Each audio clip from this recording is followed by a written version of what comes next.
is Nesa Amelia. I'm from MNJ 24C.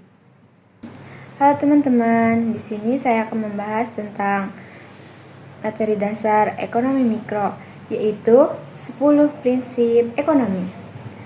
Prinsip-prinsip ekonomi ini membantu kita memahami bagaimana individu, perusahaan, dan pemerintah membuat keputusan dalam mengalokasikan sumber daya yang terbatas. Yang pertama, setiap orang menghadapi trade-off. Dalam kehidupan sehari-hari, kita sering dihadapkan pada pilihan.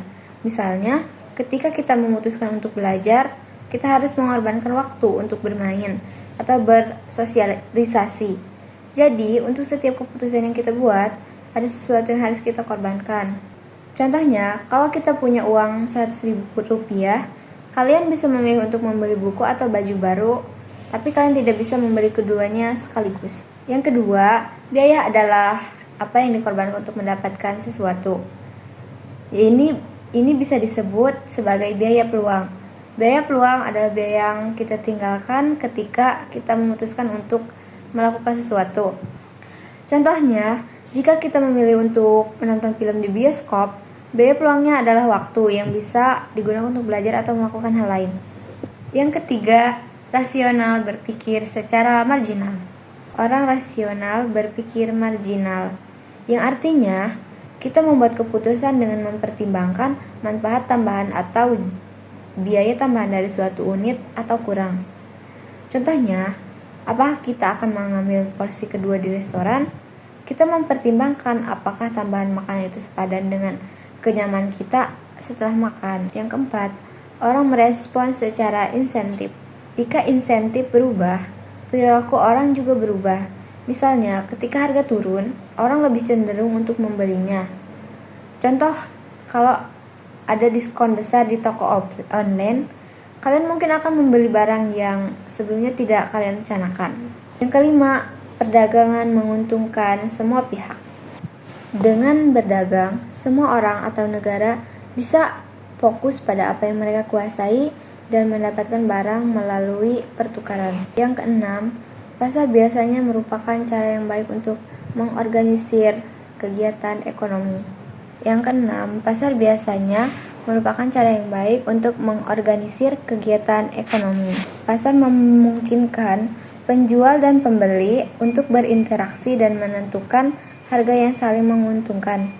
Contoh, pasar tradisional, di mana penjual sayuran menawarkan harga dan pembeli bisa menawar sesuai kesepakatan. Yang ketujuh, pemerintah dapat memperbaiki hasil pasar. Ini bisa terjadi saat pasar gagal, seperti adanya eksternalitas atau monopoli. Dalam hal ini, pemerintah bisa campur tangan untuk memastikan hasil yang lebih adil. Contohnya, pemerintah bisa menetapkan pajak pada perusahaan yang mencemari lingkungan untuk mengurangi polusi. Yang kedelapan, standar hidup satu negara tergantung pada kemampuannya memproduksi barang dan jasa, yang artinya semakin tinggi standar hidup warganya. Contohnya, negara-negara maju seperti Jepang atau Jerman memiliki produktivitas yang tinggi, yang berdampak pada pendapatan per kapita yang tinggi.